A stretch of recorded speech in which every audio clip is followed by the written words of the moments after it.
Hello everybody, my name is Aaron and today we're going to do a review of a CPU case. It's going to be the Fractal Design Refine R4. Now I bought it 3 years ago and I believe you've seen my other videos of the graphics card and motherboard and whatnot, so I've decided that it's time for an upgrade and I've put everything in, and I just wanted to sort of do a review 3 years on, because most of the reviews that you see are done by professionals or those magazines, or and then they review it when it's still new. But for this, I've been using it for 3 years, and during the upgrade I actually found a lot of things that I like, and I just wanted to talk about it. Like okay, this case is not about flash. It is about simplicity, elegance. Obviously it doesn't look elegant now, the case is not on, and there's no transparent door. You have an option now, but it's more about quietness, cleanliness and elegance. So just go into it, and it's very convenient. A lot of attention to detail, which is very cool. Like the drive bays, okay, this drive base here, they are very convenient. So when you screw the hard drive on, these are already on. So let me just bring out an empty bay. They are based on clips, and you can see these rubber gaskets. So what happens is you put the hard disk on, and then you screw it from underneath, so it sticks on like that. And when you want to remove, it's very easy. You just remove the whole tray. And the best part is that this actually supports SSDs as well.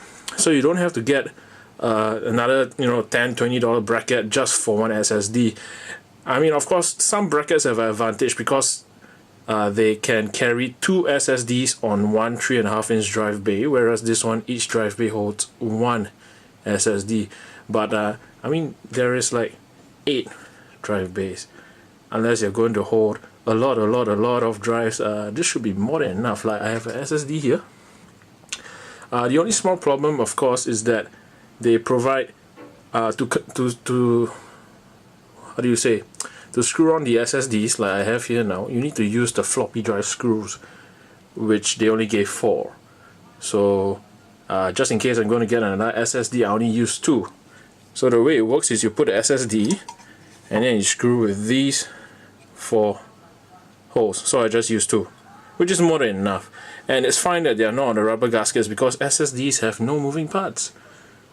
So, but for the hard disks, it's very useful because they are actually resting on the rubber pads. So it will reduce the reduction and thus reduce the noise.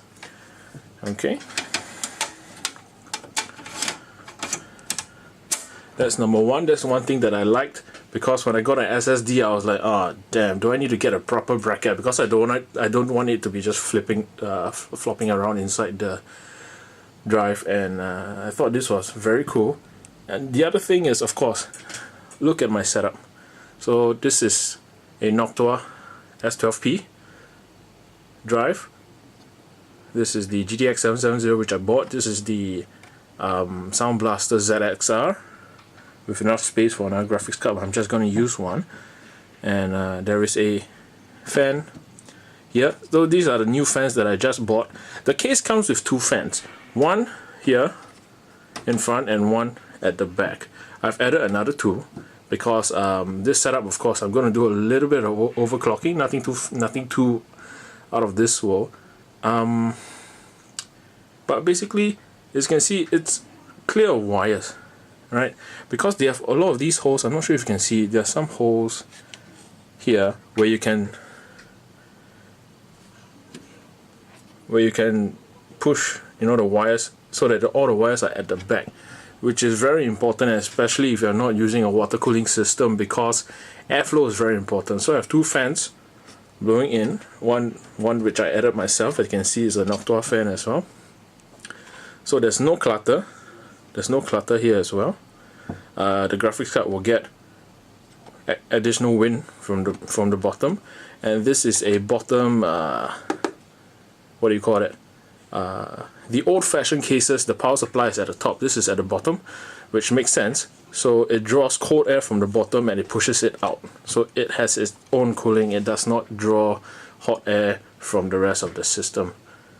So anyway, maybe I can go in. You can see all the wires are at the back. So of course the problem is that there's not a lot of space between the motherboard panel and the cover at the back.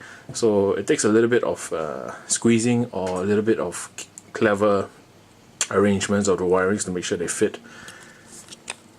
Yep, very quiet, very nice. 3 years on. I'm loving this case. I'm not going to change it. Okay, and maybe I thought I'll just bring... Oh, it's very heavy now, and I'm only carrying it in one hand. So this is, now you can see all the rubbish on my table. Okay, so this is the front. This is the top. 2 additional fans which you can use, and I'm not using it. This is how it looks like inside. I have a Asus DVD drive. You can see the fan from here. And it's very convenient because, like the fans, they have dust covers on them, which is really good because 3 years on, most of my other computers, right, within 1 or 1.5 years, inside will be filled with gunk. But I find that with these dust mats here, a lot of the dust is stuck on the mats, and some dust do go into the systems, but it's very little and it's very fine. So, which is surprisingly good, surprisingly effective. Alright, another good point, they have a lot of dust covers on all the fan slots to make sure that not a lot of dust goes in. The only inconvenient one would be for the bottom, because you have to unscrew this whole, this is a fan bracket you can, with a wire mesh as well, but you have to unscrew it to access it.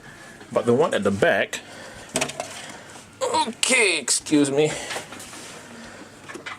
as you can see here, this is for the power supply. You can actually pull out the mat and clean it, so it's very, very easy and very convenient. Yeah, and there's one feature which a lot of motherboards are starting to put on now, is that I can't show it to you now because I've put a cover, but basically this piece of metal, the backing where you have the motherboard, at the back of the CPU there is a cutout, so you can change the CPU cooler, right? You can change the CPU cooler without removing the entire motherboard off the, what do you call it, the motherboard stand or the motherboard backing, because you can have access to the screws at the back. Very convenient. Okay, so just to let you know, because you might be thinking, hey, the front is covered, where does the air go in from? The air goes in from here at the side, so when you put on the covers like that. Yeah. Okay, just a quick look at the inside of the Fractal Design R3. This whole thing is stainless steel, very solid. A lot of padding inside, like even if you notice, there were fan vents on the top, right? But when it is not in use, there is foam at the bottom to absorb sound, and this is the cover as well. Same thing. When this one is an optional fan which you can use, of course, but when it's not in use, there is foam inside. Okay, a little bit dusty to absorb the sound. Okay, so I thought while I did an upgrade, I thought I'll do a 3-year what do you call it, review? Yeah, a 3-year review of the Refine R3 by Fractal Design. The newer R4 is very similar. The only difference, so far as I know, is that on top here is more USB 3 drives. USB 3 connectors. Like right now I have 2 USB 2 and 1 USB 3. But even with this, I can, if you have the older R3, you can get a converter kit to change all these to USB 3 connectors. Okay, so I thought I'll give you a quick look at a Fractal Design R3 or R4 for somebody who has used it for 3 years instead of something, you know, that's just brand new. So I can safely say that I have a lot of experience with this case, especially with the recent upgrade where I have to remove everything and put everything back in again. Okay, I hope you enjoyed this video. Do like, do subscribe. If you want to support this channel, remember to use the links in the description. Any comments as well, drop me a message or put it in the comment section, of course. And I'll see you again soon. Thank you very much. Bye bye.